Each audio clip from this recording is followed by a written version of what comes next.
Emily Carter had never believed in destiny, never believed in past lives, in soulmates, in connections that transcended time. For her, born into a working-class family and raised on the unforgiving streets of Chicago, those were just stories for rich folks with too much time on their hands to daydream. Her life was concrete: work, survive, pay the bills, nothing more. Until the day she saw Ethan Hayes for the very first time. It was as if the world just froze, as if the air thickened around her, as if every single cell in her body recognized that 6-year-old boy even before her brain could process the image. Her heart raced and her hands trembled, and a voice, ancient and deep, whispered within her, "I've finally found you." An impossible connection, an instinct to protect him that went beyond any logic, beyond any rational explanation, as if her soul knew something that happened centuries ago, as if it had been waiting for this moment for lifetimes. Michael Hayes wasn't going to hire a nanny, not after losing his wife 3 years ago, not after swearing that no one else would ever touch his son, but Ethan was withdrawing, lost in silence. And the 38-year-old CEO had to admit he couldn't do this alone. So, that September morning, he interviewed 12 candidates. And when Emily walked into the room, something impossible happened. She was 28. Dressed too simply for that grand estate, a humble resume, basic references, nothing that justified the unsettling feeling of familiarity that hit Michael like a punch to the gut. He looked at her and, for a second, just a second, imagined that he already knew that face, those brown eyes, that soft voice. If you've ever met someone and felt you need to protect them without knowing why, you'll understand what happened next. Ethan came running down the stairs, the 6-year-old boy who hadn't spoken to strangers in months, who hid behind his father during interviews. He ran down and stopped in front of Emily, looked up at her as if he recognized something. And then, to Michael's absolute shock, he reached out his hand. When Ethan's fingers touched Emily's palm, she felt it. A shiver that shot up her spine, an unexplainable certainty. This boy was in danger. She didn't know how, she didn't know when, but she knew with every fiber of her being that she needed to protect him. Ethan whispered something so quietly that Michael almost didn't hear it from the doorway. 4 words that made absolutely no sense. "You came for me." Emily had never seen this boy before, had never said she was coming for him. But her eyes filled with tears, and she squeezed his hand as if she had waited years for that moment, as if she had finally found something she had been searching for without even knowing it. Michael hired her on the spot, not because it made sense, but because for the first time in 3 years, his son smiled. That night, Michael dreamed. It wasn't the first time. For months, the nightmares had been coming. Always the same scene. A woman throwing herself in front of a child, a gunshot, blood, and Michael screaming a name he couldn't remember upon waking. But this time, it was different. This time he saw the woman's face. It was Emily's. He woke up at 3 in the morning, covered in cold sweat. This made no sense. She had just entered his life. How could she be in dreams he'd been having for months?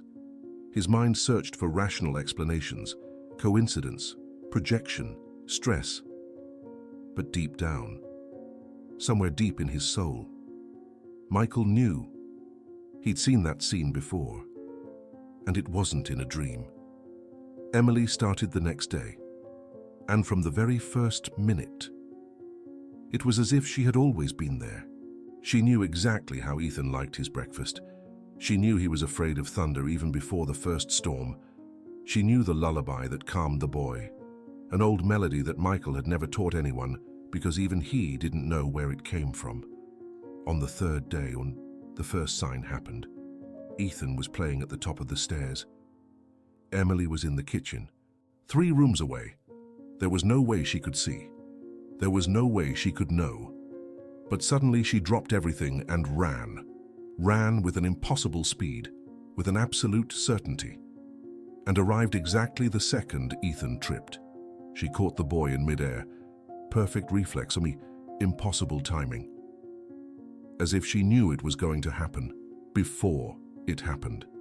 Michael watched it all from the office through the security camera, reviewed the video 5 times. There was no explanation. Emily couldn't have seen, couldn't have heard, but she knew. And more than that, the expression on her face wasn't one of surprise, it was recognition, as if she had done this before. That night, Emily also dreamed.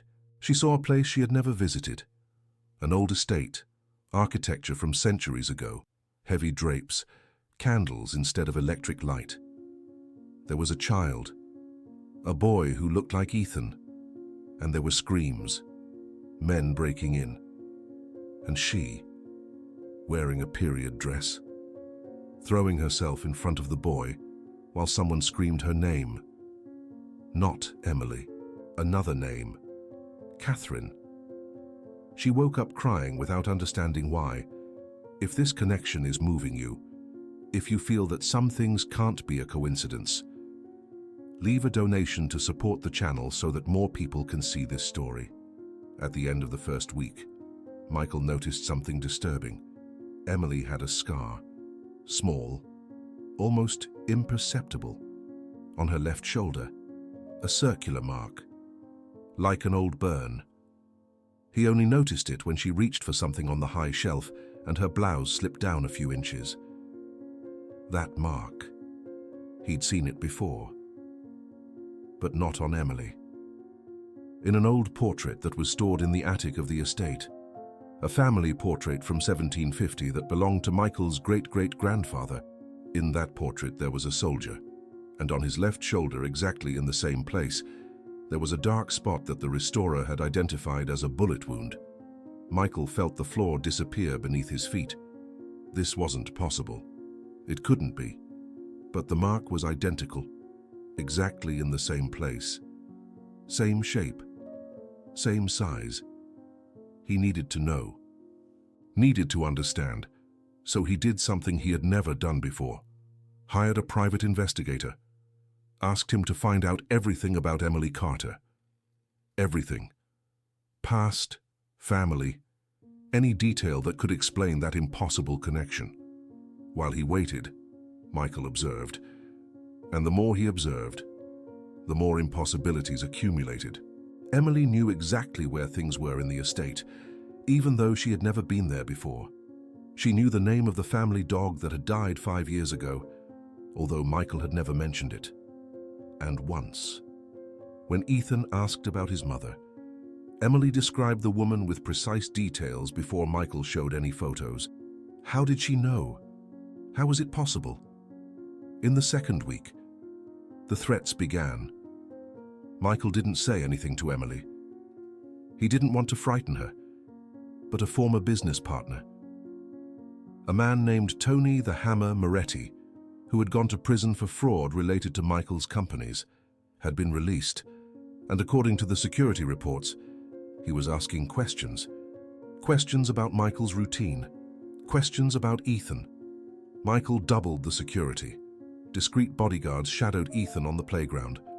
Cameras were installed in every corner of the estate. He wasn't going to take any chances. He wasn't going to lose his son the way he lost his wife.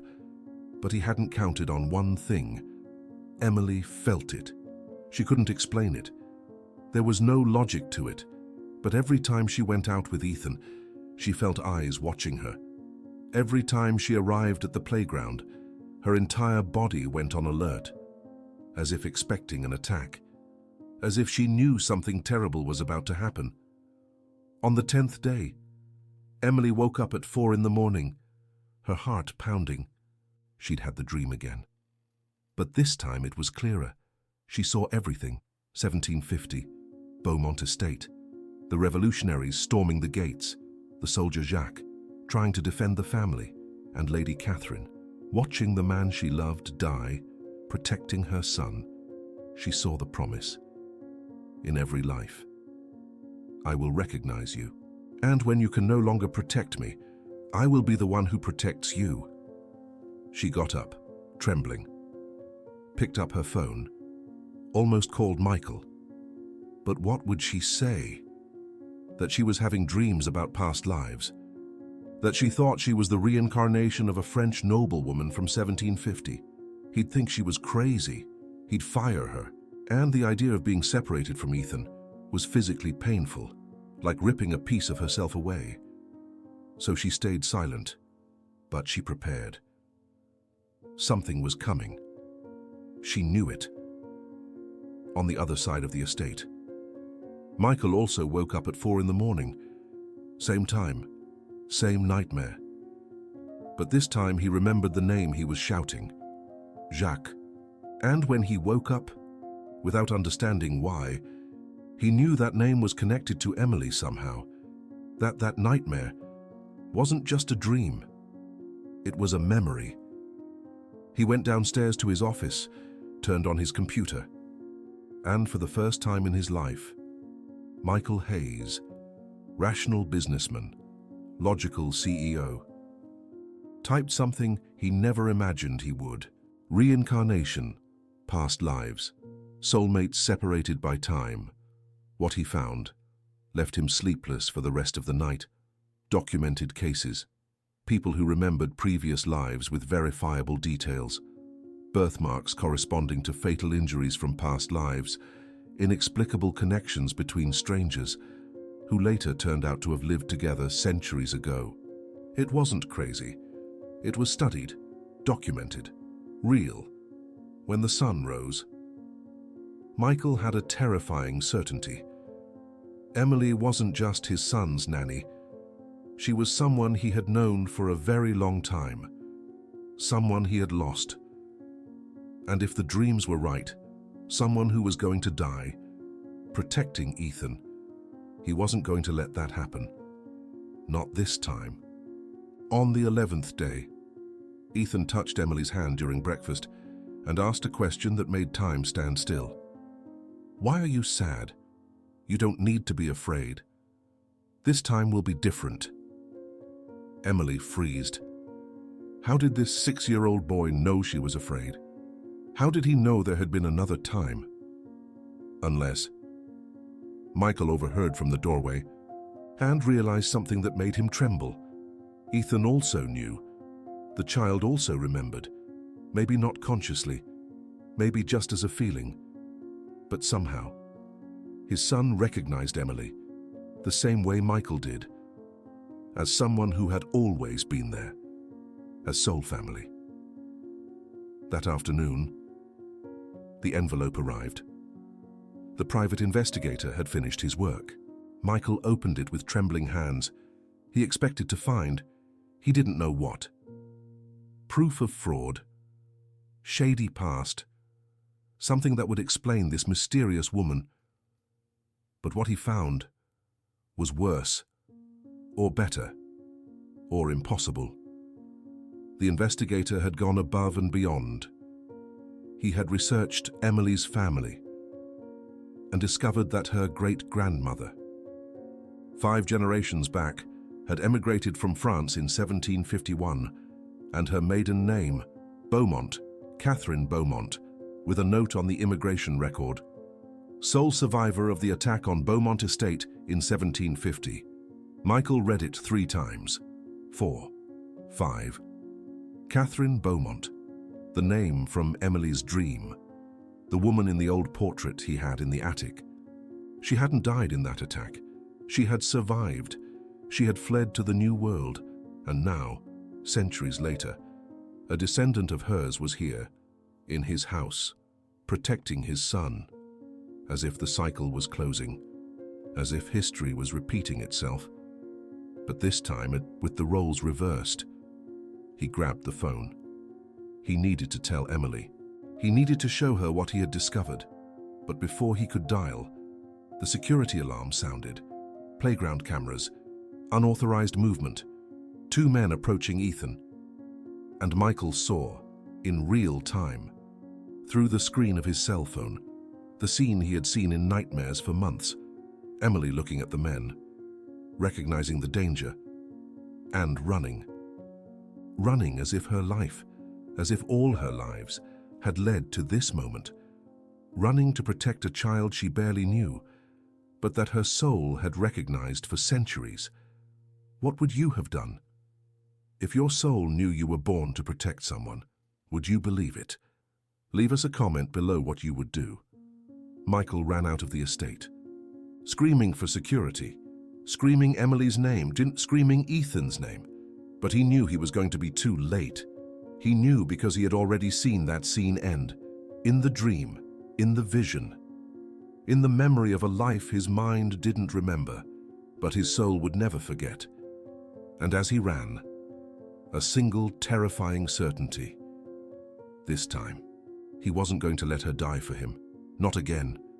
But what Michael saw when he reached the playground was not what he expected. The two men were on the ground. Ethan was safe in Emily's arms, and she was standing, trembling, but alive. The security guards had arrived in time. They had immobilized the attackers before anything happened, for their kidnapping plot had failed. Michael fell to his knees. The relief was so intense that he couldn't stay standing. Ethan was okay. Emily was okay. This time, no one had died.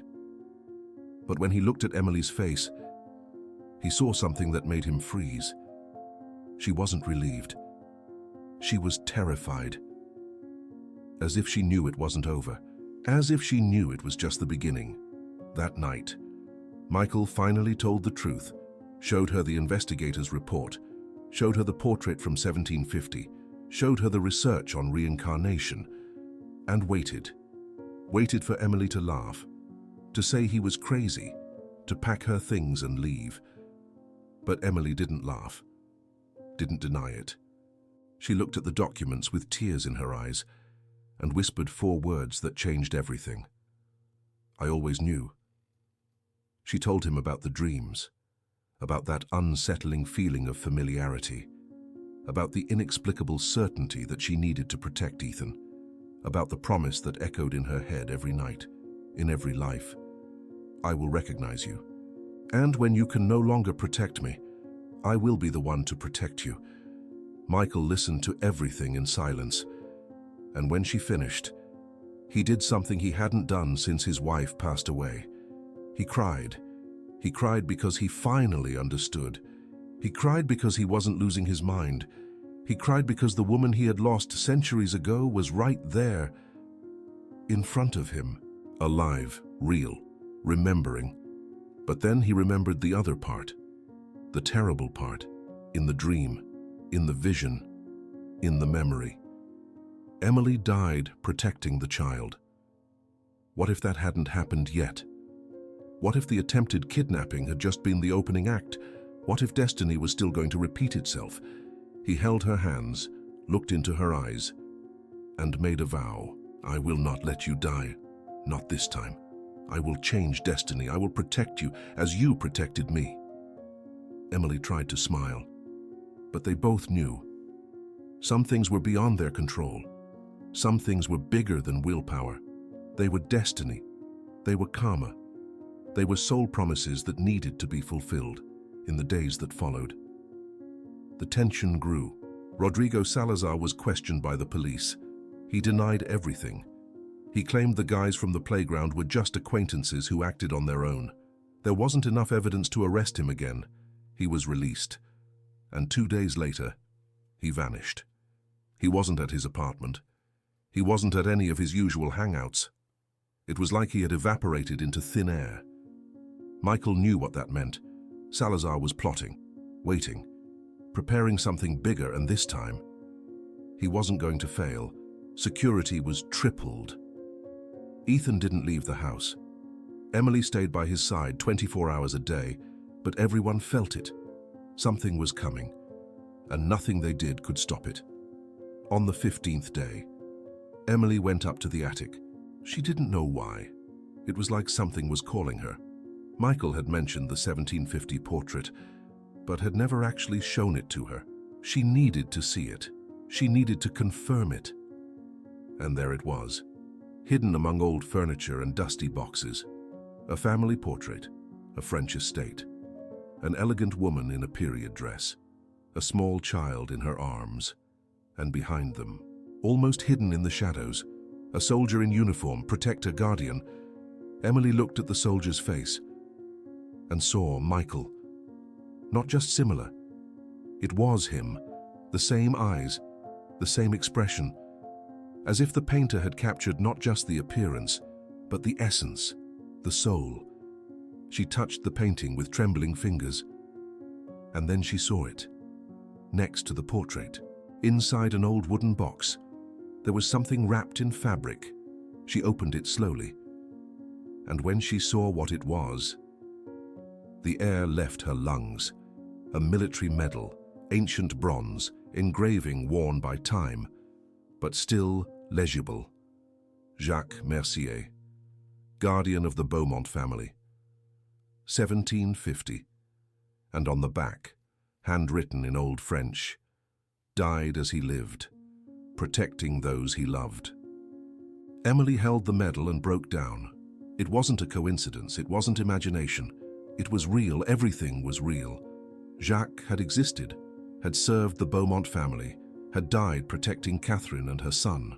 And now, centuries later, they were all there again, but this time, the roles were reversed. This time, she was going to protect. She was going to give her life if necessary.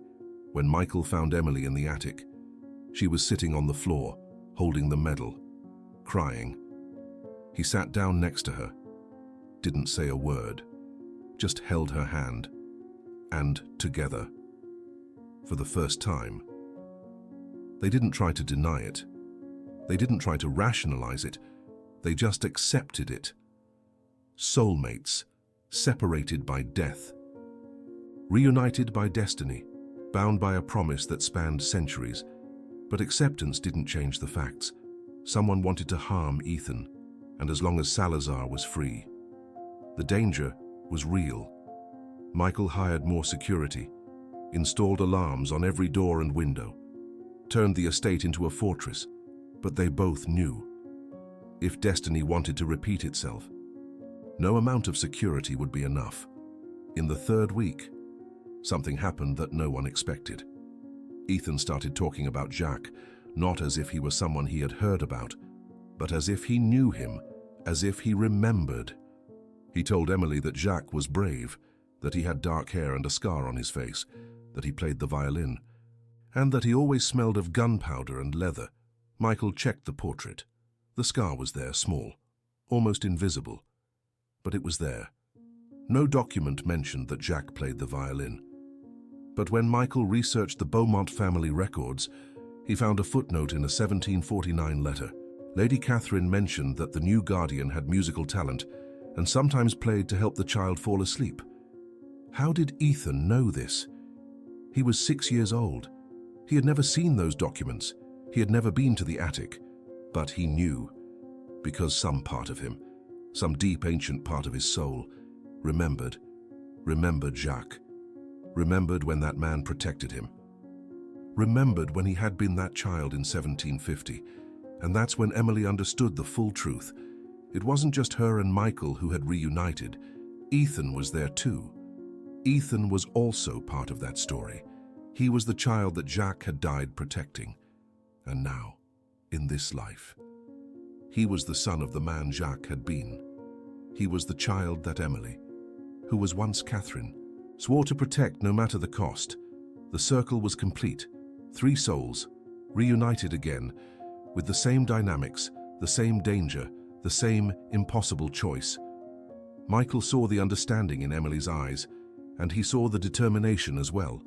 She wasn't going to run, she wasn't going to leave Ethan, even knowing what might happen, even knowing that the story could end the same way it ended centuries ago, because some promises were stronger than fear, stronger than death. On the 20th day, the letters started arriving, anonymous, threatening, describing exactly where Ethan had been, what he had worn, what he had eaten, as if someone was watching every move. The police investigated, traced the origin. But all the letters had been mailed from different locations, public cafes, distant post offices, impossible to trace back to Salazar, although everyone knew it was him.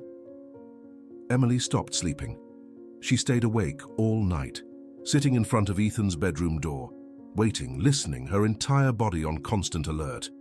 Michael begged her to rest, said he had security, that he had cameras, that Ethan was safe. But Emily knew something he didn't know, or that he refused to accept. Security hadn't prevented the tragedy in 1750. It wouldn't prevent it now, when the time came. It would be Emily against destiny. And this time, she was ready. This time, she wouldn't fail. And that's when the package arrived, delivered to the front door. No return address. Inside, there was only one thing: a photograph. Ethan sleeping, in his room, taken from inside the house, with a message written on the back: "Soon." Michael felt the ground disappear beneath him. Someone had entered the estate. Someone had been in Ethan's room. Despite all the security, despite all the alarms, someone had gotten close to his son, and he hadn't even realized it. He called the police immediately. They did a complete sweep, checked every room, every window, every door, and they found it. An old passage that connected the basement of the estate to an underground tunnel, built decades ago by the original architect. Forgotten, unmapped, and recently opened. Salazar had done his homework. He'd researched, he'd planned, and now he had direct access. He could enter at any time. He could take Ethan at any time, and no one could stop him. The police sealed the tunnel, placed officers on duty, but Michael knew where there was one secret passage. There could be others. The estate was 200 years old. Who knew how many hidden passages existed? How many ways to enter without being detected? He made the hardest decision of his life. They were leaving the estate, going to a safe place. A maximum security hotel, armed bodyguards and 24 hours a day, until Salazar was captured, until the danger passed. But when he told Emily this, she shook her head. "It's no use running. He will find us, he always finds us. That's how destiny works. You can't escape it. You can only face it." Michael wanted to shout, wanted to shake her, wanted to make her understand that it didn't have to be this way, that they could change the future, that they could protect Ethan without sacrifices. But when he looked into her eyes, he saw. She had already decided, had already accepted it. If the time came, if she needed to choose, she was going to do what Catherine couldn't do. She was going to protect the child, no matter the cost. And that's when the message arrived. An anonymous text to Michael's phone. 8 words that made his blood run cold. Tomorrow, playground, noon. Come alone or he dies. Michael didn't think, didn't hesitate. He called the police immediately. They set up a complete operation. Snipers, undercover agents, signal tracing. Everything they could mobilize. They were going to catch Salazar in the act. They were going to end this once and for all. But when he told Emily, she went pale. Her eyes filled with tears, and she whispered something that made his heart stop. "It's exactly like in the dream. The police were there that time too. The king's soldiers.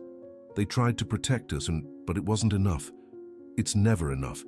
Michael held her shoulders, looked into her eyes, and for the first time, he doubted too. What if it was true? What if destiny was stronger than free will? What if it didn't matter how many cops, how many security guards, how many plans they made? The end was always the same. That night, neither of them slept. Michael stayed in Ethan's room, watching his son sleep, memorizing every detail, as if it were the last time. Emily stayed at the door, on guard, ready, as if she could feel the clock of destiny counting down the final minutes. At 4 in the morning, Ethan woke up, looked at Emily. and said something that no 6-year-old should know. "You're going to stay, right? Even if it hurt, even if it's hard. You promised." Emily knelt beside his bed, held his little hand, and made the promise again. This time out loud. This time consciously. "I will stay. Always. In every life. No matter what happens." When the sun rose, Michael tried one last time. "Let's cancel it. Let's not go to the playground. Let's stay here, locked up, safe, until the police catch Salazar." But they all knew. Salazar wasn't going to give up. If it wasn't tomorrow, it would be later. If it wasn't at the playground, it would be somewhere else. The confrontation was inevitable. Better to happen on prepared ground, with the police ready, with some chance of control. At 11 in the morning, they left. Ethan in the middle, Michael on one side, Emily on the other, surrounded by discreet security guards, undercover cops on every corner, snipers on the rooftops, everything prepared, everything planned. The playground was empty. Salazar had sent warnings to the parents in the area. He'd made up a story about maintenance. No one showed up. It was just them, and the men hidden in the shadows, waiting. Noon arrived. Nothing happened. Noon and 5. Silence. Michael started to think that maybe it was a trick, that Salazar wouldn't come, that it was just another form of psychological torture. And then Ethan pointed. Look, the man. On the other side of the playground, emerging from the trees, Rodrigo Salazar appeared, alone, hands in his pockets, smiling, as if it were just a casual meeting. As if he didn't know he was surrounded by a dozen guns pointed at him. Michael took a step forward, protecting Ethan with his body, ready to shout, to run, to do anything. But Salazar raised his hand. "Calm down, buddy. I just came to talk." The police approached, surrounding him, ordering him to kneel, to put his hands on his head. Salazar obeyed, smiling the whole time, as if he knew something they didn't, as if that was exactly what he wanted. And that's when Emily felt it. A chill. A certainty. This is wrong. Salazar wasn't the danger. He was the distraction. She turned exactly at the moment she saw it. A car speeding straight towards the playground. Tinted windows, impossible speed, and the side door opening as it approached. 2 masked figures, guns, aiming straight at Ethan. Some people will pause here to process what happened next. If you feel chills, if your soul recognizes this moment, leave a donation to support the channel so this story reaches those who need to see it. Emily didn't think, didn't calculate, didn't hesitate. She did what she was born to do, what she promised centuries ago, what her soul knew even before her mind decided. Her feet moved before her brain gave the order. Her arms stretched out before fear could paralyze her. And in that eternal second, in that moment suspended between breaths, Emily Carter did what Catherine Beaumont had vowed to do in 1750. She ran faster than she had ever run before, ran as if every step had been rehearsed in dreams for years, grabbed Ethan with a strength she didn't know she had, turned her body with a precision that no one taught her, and placed herself between the child and the guns, exactly as Jacques had done for her so long ago. But this time, the roles were reversed. This time, it was she who protected, she who gave everything. It was she who was fulfilling the promise that she had carried through centuries without even knowing it. Time slowed down. Michael saw everything happen as if in slow motion. He saw Emily grab Ethan. He saw the car approaching. He saw the weapons pointed. He saw exactly the same scene that he'd seen in nightmares for months, for years, for a lifetime. No! The word burst from his throat like an animal cry, as if a piece of his soul was being torn away. Not again, please, but not again. And then, something impossible happened. The moment Emily touched Ethan, the moment she turned her body to protect him, they both saw it. It wasn't a vision. It wasn't a memory. It was as if time itself tore apart, as if two realities overlapped, present and past. 2025 and 1750, the playground and Beaumont estate. Emily saw everything. She saw Catherine holding the child. She saw the revolutionaries invading. She saw Jacques throwing himself in front. She saw the gunshot. She saw the blood. She saw the man she loved falling. She saw the exact moment he died looking at her, protecting her until his last breath. And Ethan saw it too, because he was there. He was that child. He had seen Jacques die. He had felt Catherine crying over his body. He had carried that pain through centuries without knowing why. And Michael.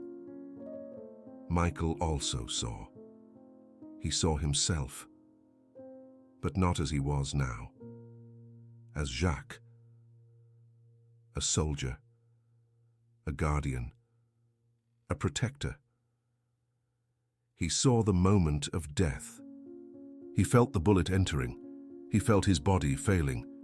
And he felt the only thing that mattered at that moment, the certainty that the child was safe, that Catherine was safe, that he had fulfilled his purpose. The shots rang out. The sound echoed through the empty playground like thunder, like a final judgment, like destiny being fulfilled. But this time, it was different. This time, Michael didn't stand still and he didn't watch helplessly. He didn't scream without doing anything, as he had in 1750, when he was Jacques, when he saw Catherine and the child in danger and couldn't get there in time. This time, instead of just watching, of just screaming, of just suffering, he did what he should have done centuries ago, what his soul had implored him to do, what he had carried as regret through lifetimes. He ran. He ran faster than he ever had. His lungs burned. His muscles screamed. But none of that mattered. Only one thing mattered: getting there in time. This time. Finally. And he threw himself. He threw himself with the full weight of his body, with the full force of 2 lifetimes of regret. He threw himself in front of Emily. He threw himself in front of Ethan, protecting them both with his own body, doing what Jacques hadn't been able to do, changing what seemed unchangeable. The impact was like being hit by a train. Michael felt the weight slam into him. He felt the air leave his lungs. He fell with Emily and Ethan beneath him. He heard more shots, screams, sirens, but all of it distant, as if he were underwater. He looked down. Emily was alive. Ethan was alive, both looking at him with wide eyes, shocked, because for the first time, history had changed. Like for the first time, it wasn't Emily who sacrificed herself, it was Michael. And then he felt it, the pain, hot, spreading through his chest.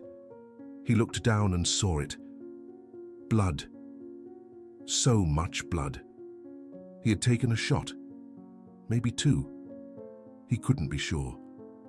Everything was getting confused, nebulous. Emily screamed, a scream that tore through the sky, a scream that came from 2 lifetimes of 2 losses. Michael, stay with me, please. Not this time, not you. Michael tried to smile. He tried to say that everything was all right, that he had finally done it right. He had finally protected those he loved most. But the words wouldn't come. Only blood. Around them. Chaos. The police had taken down the shooters. They had arrested Salazar. They had called an ambulance. But everything was happening too slowly, as if the universe knew that this moment needed to last, needed to be witnessed. Ethan touched Michael's face, tears streaming down, and he whispered with the voice of a child, but the wisdom of an ancient soul. Thank you for protecting me. Again. Always. Michael felt the tears. Not of pain, of relief, of peace. He had changed destiny. He had broken the cycle. Emily hadn't died. Ethan was safe. And he, who had carried the guilt of not being able to protect in 1750, had finally had the chance to do things differently. Emily held his face and forced him to look at her. And with a broken, desperate voice, she did the only thing she knew how to do. She promised, "I'll find you again. Did you hear me? In every life. Always. No matter how long it takes. I'll find you. And this time, we'll be together. Without war, without danger, without goodbyes." Michael wanted to believe. He wanted to say yes, that they would find each other, that they would have the chance they hadn't had in 1750, that they weren't having now. But everything was darkening, the sound fading away, the pain disappearing.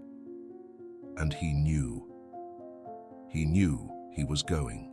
He knew he wouldn't see the end of this story. But as he closed his eyes, as he felt the world slipping away, he also knew something else. It had been worth it. Every second, every life, every sacrifice. Because their love had crossed centuries, and it would continue crossing, until finally, in some future life, they could be together for real. The last thing Michael saw was Emily's face. The last thing he felt was Ethan's hand in his, and the last thing he thought was, "Until the next life, my love." And then, everything went dark. The paramedics arrived in 3 minutes, but to Emily, they seemed like 3 eternities.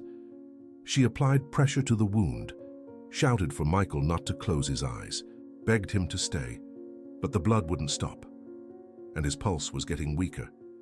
And she knew, with the same instinct that had saved Ethan, that she was losing him. If you didn't feel chills just now, I don't know what else can make you feel it. Comment chills if this story touched your soul. They put Michael on the stretcher, rushing, shouting medical terms that Emily didn't understand. She tried to get into the ambulance, but they wouldn't let her. Only direct family. She was nothing officially, just the nanny, just an employee. But Ethan grabbed her hand and looked at the paramedic with an authority that didn't belong to a 6-year-old child. "She is family. She always has been. Let her in." And maybe it was the tone, maybe the situation, maybe destiny finally giving them a chance. But they let her. Emily got in the ambulance, held Michael's hand, and whispered all the way, "Stay with me. Please. Change destiny again. Survive. Please." At the hospital, it was hours. Emergency surgery. 2 bullets extracted. Massive damage. Critical blood loss. The doctors gave no guarantees. They said the next 24 hours would decide, that he might not wake up. Even if he woke up, he could have permanent damage. Emily didn't leave the waiting room. She didn't eat. She didn't sleep. She just waited. Ethan slept in her lap, exhausted, traumatized, but alive, saved, because of the man who was fighting for his life just a few feet away. It was in the 3rd hour that something strange happened. Emily fell asleep for a few minutes, and she dreamed. But it wasn't a nightmare. It was different. She saw Michael, not as he was now, but as Jacques, in a place that was neither 1750 nor 2025. It was something in between, a liminal space, and he was looking at her, smiling, and saying without words, "Not yet. We still have more time." She woke up to the doctor calling her name. "Miss Carter, he's awake. He's asking for you." Emily ran, almost knocking over the nurse. She entered the room and saw him. Michael was pale, weak, connected to a dozen machine, but his eyes were open, and when he saw her, he smiled. A tired smile, a painful smile, but a real smile. I changed fate. His voice was raspy, weak, but full of satisfaction. This time I protected, this time it was me. Emily took his hand, tears falling uncontrollably. Idiot. You almost died. You almost left me again. You almost made me have to live without you for another 200 years. Michael squeezed her hand, with surprising strength for someone who had almost died. But I didn't die. And I'm not going to die. Not this time. We have a promise to keep, remember? To be together. Without war. Without goodbyes. And that's when Emily understood. For the first time in centuries, they had really changed fate, not just postponed it, not just swapped who sacrificed themselves, but truly changed it. Because this time, both had survived. This time, they were going to have the chance they never had. The chance to be together. For real. In this life. Ethan ran into the room, running, and jumped carefully onto the bed. He hugged Michael, and the three of them stayed there, united. Soul family. Finally complete. Finally saved. Finally free from the weight of a tragedy from centuries ago. The following weeks were about recovery.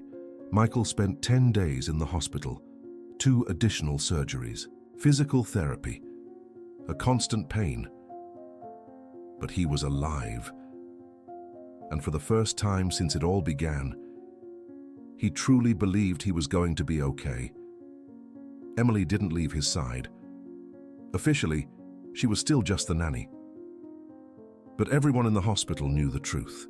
The way she looked at him, the way he held her hand, the way Ethan called them both. There was no doubt. They were family. Maybe not on paper, but in every way that mattered. On the 10th day, the police came to give their final report. Robert Bob Sterling had confessed everything. The kidnapping plan, the revenge against Michael for reporting him, the men he hired, everything. He was going to spend decades in prison. The danger was over, but when the police left, Michael looked at Emily Mon and they both knew. The danger had never really been Sterling. It was fate. It was unresolved karma. It was history trying to repeat itself. And they had managed to change it, not completely in the way they imagined, but they had changed it. And that was what mattered. On the 15th day, something extraordinary happened. A French history researcher got in touch, Professor Jean-Pierre Dubois, a specialist in noble families of the 18th century. He had read about the case in the newspapers, not just the front page that everyone saw, but the detail, the names, the impossible circumstances, the attack, the heroic Nanny, the CEO who sacrificed himself, and something had caught his eye, something that shouldn't be possible. The Hayes surname had historical connections with France, connections that he had spent decades studying. He had investigated. He had rummaged through archives that no one had looked at for centuries, and he found something impossible. Something that changed everything. When the researcher arrived at the hospital, he brought a folder full of documents. Michael and Emily looked in disbelief. They were records from 1750, from Beaumont Manor, and there they were. All the names. Lady Catherine Beaumont, the soldier Jacques Mercier, and the child, Ethan Beaumont. But that wasn't all. There was a detail that no one knew, that no record mentioned. Jacques Mercier wasn't just a hired soldier. He was the bastard son of a nobleman. And that nobleman had the surname Hayes, a family line that Michael had never fully traced.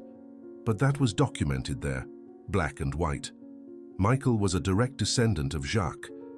It wasn't just reincarnation. It was a bloodline too, as if the universe had woven the story in multiple ways, as if it wanted to guarantee that they would meet, in this life and in all others. And there was more.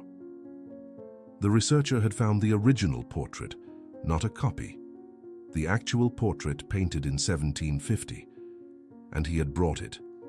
When he unwrapped it, Emily covered her mouth with her hands. Michael stopped breathing, and Ethan just looked and said, "That's us." And it was not similar. It was them.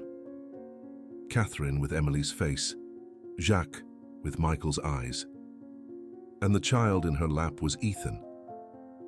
Every detail, every expression. As if the painter from 1750 had looked through time and captured not the appearance of that moment, but the essence that was going to repeat itself centuries later. This story shouldn't exist, but it needs to be told. If you felt that this is real, if your soul recognized something here, leave a donation to support the channel. Some stories need to reach the right people.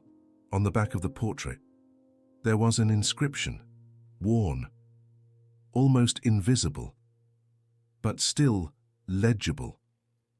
In Old French, the researcher translated with an emotional voice, "In every life, we will find each other.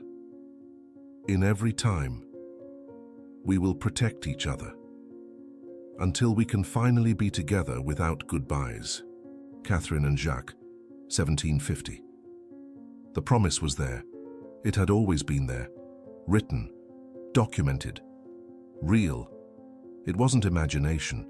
It wasn't madness. It was love crossing centuries. It was destiny being fulfilled. It was three souls finding their way back to each other, no matter how many lives it took. When Michael left the hospital 3 weeks later, he didn't go back to the estate immediately. He asked Emily to drive to a specific place, the cemetery where his wife was buried. She was confused, worried, but she went. Michael stood in front of the grave, Emily next to him, Ethan holding both their hands, and he finally did what he needed to do. He said goodbye. For real.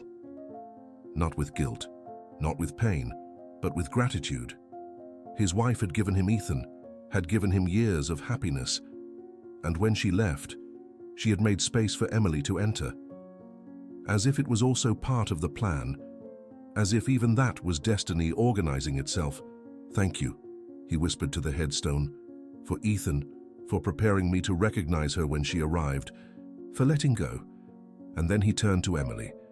He took her hands, and there in front of the grave of the woman he had loved, he asked a question that echoed through 2 lifetimes. "Marry me?"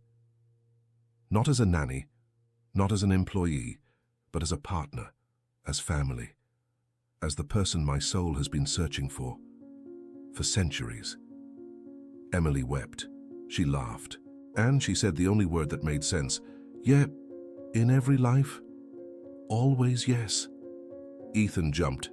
He shouted, and for the first time since his mother had passed, the 6-year-old boy seemed truly happy, because now he had everything. He had his father. He had the woman his soul recognized as his protector, even before he was born. He had a complete family. Finally. 6 months later, there was a wedding. Small, intimate, only close friends and family. But it had a special touch. The portrait from centuries ago was there, hanging behind the altar. Catherine and Jacques looking down on their descendants, on their own reincarnated souls, witnessing the moment that had taken nearly 3 centuries to arrive. When Michael and Emily exchanged vows, they weren't conventional words. They were the words of the promise from all those years ago. In every life we will find each other. In every time we will protect each other. And now, finally, we will be together, without any goodbyes. And when they kissed, Ethan swore he saw it. For a second, just a second. The portrait glowed, As if Catherine and Jacques had finally found peace, as if their mission had been accomplished, as if two souls who had suffered a violent separation centuries ago had finally found peace in the present day.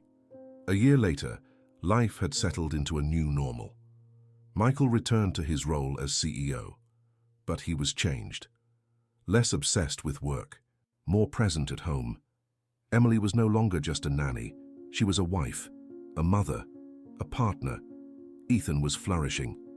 Therapy had helped him process the trauma, and having both parents fully present had healed wounds that medicine never could. But there was one last detail, one last piece of the puzzle. On the anniversary of the attack, they returned to the playground, not to suffer, but to remember, to honor, to acknowledge that that place, that terrible moment, had also been the moment they changed their destiny. And they found something, a plaque, placed by the city council, in honor of an act of courage. But what caught their attention wasn't the plaque. It was what was planted next to it. A tree, young, strong, with a small sign. French oak, transplanted from its original soil in the Beaumont region of France. Anonymous donation. No one knew who had planted it. No one knew who had donated it. But Michael and Emily understood. It was the final connection. It was the past and the present united. It was France from centuries ago growing in the present-day soil. It was a symbol that some roots run so deep that they cross oceans and centuries. Emily touched the tree, and she felt it. Peace. For the first time since everything had started. No more dreams of the past, no more nightmares of death. She only had the present. She only had her family. She only had love, the kind of love that most people search for their entire lives, but that she had searched for through lifetimes. Michael held her hand, looked into her eyes, and whispered, "It was worth it. Every life, every pain, every separation, because we are finally here, together, truly." And Emily responded with the words that Catherine had promised centuries ago, "And we will continue to be together, in this life, and in every life to come, because some connections never end, they only transform." Ethan was playing a few yards ahead, laughing, carefree, without fear, without trauma. Just a normal kid, who happened to have two extraordinary souls watching over him, who happened to remember, somewhere deep inside, having been protected before, having been loved throughout time. And as the sun began to set, the three of them walked home, not to the old estate with its secrets and tunnels, but to a new house that they had chosen together, that had no ghosts, that had no past, only a future. But before leaving the playground, Michael looked back, and for a moment, just a moment, he swore he saw them. Two figures, in period clothing, standing beside the French oak tree. A soldier and a lady, looking at him, smiling, and then disappearing.